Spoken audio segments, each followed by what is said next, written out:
Do you like being spanked? Have you ever been spanked?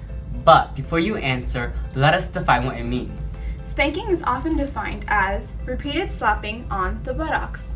In the 1985 U.S. National Survey, it was found that 90% of children were hit by their parents at some point in their life, most likely during their preschool years. In yet another U.S. study, 80% of randomly selected adults reported being spanked as a child. In this video, we will be discussing a study done in Canada on the long-term effects that spanking and slapping has on a child. To begin, I will briefly explain the method and process in which participants were chosen. The Ontario Health Survey, OHS, would serve as a general population that participants will be chosen from. The Ontario Health Supplement, OHSUP, served to narrow down the population of the OHS. Participants were filtered by age and randomly selected, leaving the total respondents at 14,758.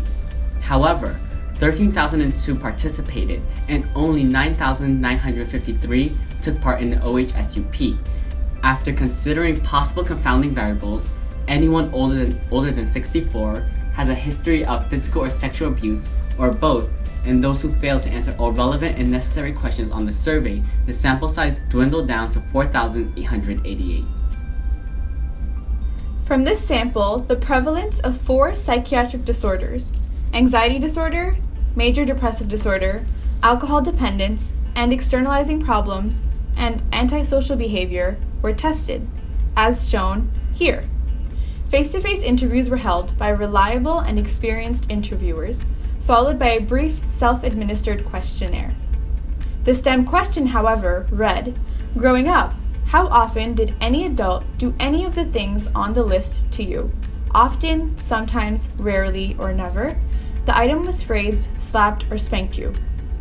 Participants were given time alone in a testing room with the questionnaire and asked to bring back the papers in a sealed envelope. Results were calculated using applications such as the SUDAAN or SPSSPC. Major confounding variables such as sex and age were accounted for in the regression models. After analyzing the data from participants, it was found that there were statistically significant associations between increasing frequency of reported slapping or spanking and increasing rates of lifetime psychiatric disorder. There was a positive association for major depression and anxiety, and a stronger association for alcohol abuse or dependence and externalizing problems. Every study has its limitations, and the interpretation of these results should be taken with caution. Although first-hand experiences were used, other studies show that the ability to recall events before the age of 5 is limited. Spanking causes a hierarchical relationship between a parent and a child. Of course, its purpose is to discipline, but there are always alternatives.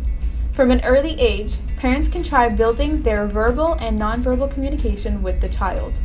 This will lead to a mutual understanding between both groups and a better relationship that didn't require a spank. Parents are suggested to act the way they want their children to act, and these small daily efforts can go a long way. So, say no to spanking.